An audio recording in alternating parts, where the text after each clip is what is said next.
পরিবারের সবাই মিলে আজকে আমরা যাচ্ছি দাদু বাড়িতে, তাও আবার এই কাদা বৃষ্টির দিনে। সকাল থেকে ভাবতেছি বের হব, বাট সারা দিন বাইরে বৃষ্টি থামার অপেক্ষায় যদি বসে থাকি তাহলে আর আজকে যাওয়াই হবে না। তাই আর কি এই বৃষ্টির মধ্যেই দুপুরের পর রেডি হয়ে নিছি। আমার বোনও একদম রেডি, আর সাথে মুমুকেও ঝুড়ির মধ্যে নিয়ে নিচ্ছি। মুমু তো যেতেই চাচ্ছে না, একদম গা শক্ত করে রেখে দিয়েছে, কোন রকমে জোর করে ওকে ঝুড়ির মধ্যে ঢুকাচ্ছি। তো ফাইনালি আমরা ব্যাগ বস্তা সবকিছু নিয়ে বের হয়ে গেলাম, বাট বাইরে এত পরিমাণে বৃষ্টি একদমই থামতেছে না। বৃষ্টির ওয়েদারটা আমার আসলেও ভাল লাগে, বাট এই জিনিসগুলোই বিরক্ত লাগে, কোনো প্ল্যান ঠিক মতো করা যায় না বৃষ্টির জন্য। যাই হোক, বৃষ্টির মধ্যে আমরা বের হয়ে গেছি, বৃষ্টির মধ্যেই রওনা দিলাম। এইখানে হচ্ছে আমাদের ড্রাইভার, আর সামনে বসছি আমি আর আমার বোন। মানে গাড়িতে আমাদের আর জায়গাই হচ্ছে না, আমরা এতজন বসে পড়ছি ফুল ফ্যামিলি নিয়ে। পিছনে আমার আব্বু আম্মু আর দাদি, আর ঝুড়ির মধ্যে হচ্ছে মুমু। আমার দাদি আমাদের বাসায় ছিল। সবাই মিলে একসাথে যাচ্ছি গ্রামে। বৃষ্টির মধ্যে একদম আস্তে ধীরে রিল্যাক্সে যাচ্ছি, আর সাথে পুরাতন যুগের গান, কারণ ফ্যামিলি নিয়ে যাচ্ছি। এখন চাইলেও ডিস্কো ডিস্কো গান বাজাতে পারবো না। আমার বোনের গেট আপ দেখে তো মাঝে মাঝে আমি কনফিউজড হয়ে যাই, ও আসলে আমার ছোট নাকি আমি ছোট। আন্টিদের মতো হিজাব পরে চোখে একটা চশমা লাগাইছে, মনে হচ্ছে ওই বড় আর আমি ছোট।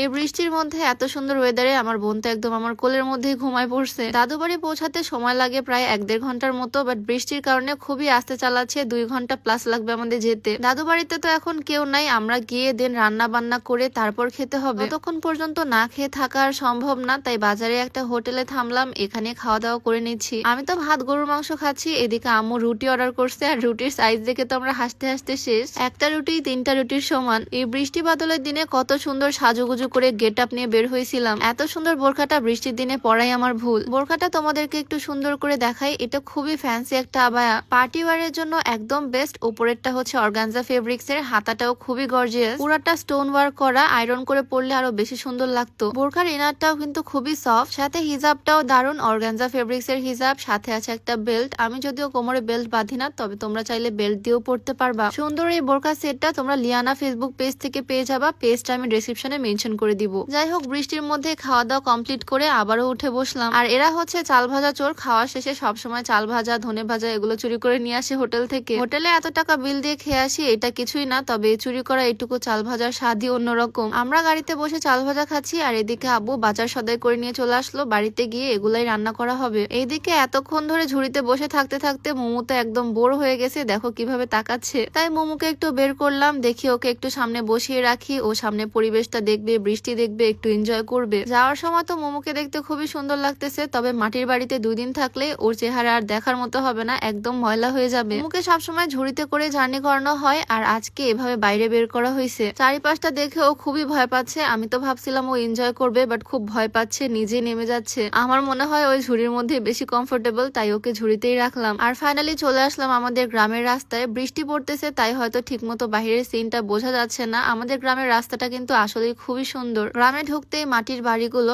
আমার দাদু বাড়িটাও কিন্তু মাটির। গ্রামটা আমার খুবই পছন্দের, তবে মেইন সমস্যা হচ্ছে আমরা আসতে এই বৃষ্টি বাদলের দিনে। এই মাটির রাস্তায় আসতে একদম অবস্থা খারাপ হয়ে গেছে। আমাদের বাড়ির সামনে কাদা আরো বেশি, তাই গাড়িটা বড় আম্মুর বাড়ির সামনে রাখলাম। বড় আম্মুর উঠানো তো একদম শেষ। আসলে বৃষ্টি বাদলের দিনে গ্রামে আসার ডিসিশনটা নেওয়াই মেবি ঠিক হয়নি, তবে কি করব বলো, গ্রামে আসতে ইচ্ছা করতেছিল, তাই এই বৃষ্টি বাদলের মধ্যেই আসলাম। তবে এবার মেবি বাসা থেকে নড়তেই পারবো না, সারাদিন যে পরিমাণে বৃষ্টি হচ্ছে। একদম পা টিপে টিপে হাঁটতেছি, কারণ পিছলে পড়লেই আমার মাজা কোমর সব শেষ। পুরা উঠানের মধ্যেও একদম শ্যাওলা পড়ে গেছে, পা পিছলালেই আমার অবস্থা খারাপ। এবার হাতে কয়েকদিন সময় নিয়ে আসছি, 3-4 দিন দাদু বাড়িতে থাকবো। আচ্ছা, তোমাদের সাথে খুবই ইফেক্টিভ একটা প্রোডাক্ট পরিচয় করিয়ে দিই, সেটা হচ্ছে প্রিমিয়াম নিউট্রিশন ও মিল্ক নিউট্রিশনের এই কম্বোটা। যারা একটু মোটা হতে চাচ্ছ, ওজন বাড়াতে চাচ্ছ, তারা নিশ্চিন্তে এটা নিতে পারো। মুখের চাপা ভাঙা দূর করবে, ওজন বাড়াবে, ক্যালোরি যোগান দিবে, ঘুম নিয়মিত করবে, খাবারের রুচি বাড়াবে। বিএসটিআই অনুমোদিত, সাইড এফেক্টের ভয় নাই। অরিজিনাল প্রোডাক্ট তোমরা শেক অ্যাভিনিউ ফেসবুক পেজে পেয়ে যাবা, পেজটা আমি ডেসক্রিপশনে মেনশন করে দিয়ে রাখবো। এতক্ষণ পর মোমো বাড়িতে এসে তো ঝুড়ি থেকে একদম দৌড়। আমার দাদু বাড়ি ওরও খুব পছন্দের, বিশাল বড় একটা বাড়ি, আর এখানে এসে ও ঘুরে ফিরে মজা করে থাকতে পারে। যাই হোক, দাদু বাড়িতে তো ফাইনালি চলেই আসলাম, আর 2-3 দিন এখানেই থাকবো। তোমাদের সাথে ভিডিও শেয়ার করব।